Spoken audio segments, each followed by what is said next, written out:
Maciek Hamela's documentary In Rearview, about Ukrainian refugees navigating their war-torn country. Dusty minibuses search safety. The early days of Russian occupation received a moment's silence.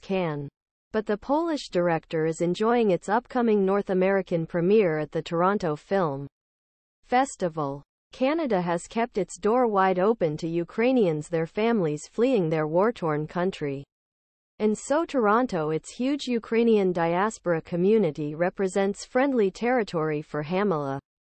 Unlike dwindling support elsewhere in the West to show film in a country that understands importance of support much better than some of Western European countries that receives it, it's actually very strange, because conflict is so far away, he told The Hollywood Reporter. The audience at TIFF's Scotiabank Theatre during the 3 public screenings will include Anna Palenchuk, one of the documentary's Ukrainian producers who now lives in Toronto. He recently immigrated with his family. He has 3 children and he was able to do this, and that is important to him, adds Hamela. In The Rearview's effect on viewers is that it starts off like a slow-burn car chase movie, but without the need to wreck police cruisers. The documentary was shot by 4 camera operators in the early days Russia's invasion of Ukraine in February 2022. During the first mass missile strikes and vance a ground force, Russia is entering the country.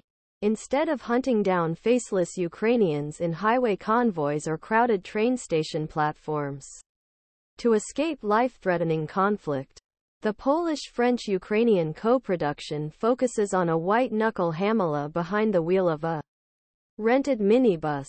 Ukrainian civilians, young and old, flee their homes to escape danger. It is Hamela's job as a humanitarian driver to get her passengers, mostly women and children, to safe refuge in western Ukraine, Poland and elsewhere, as lives, including her own, are seriously endangered. Sometimes a camera pans around van or abandons the vehicle altogether, showing devastation Ukraine faces amid chaos and destruction unfolding in real time in space.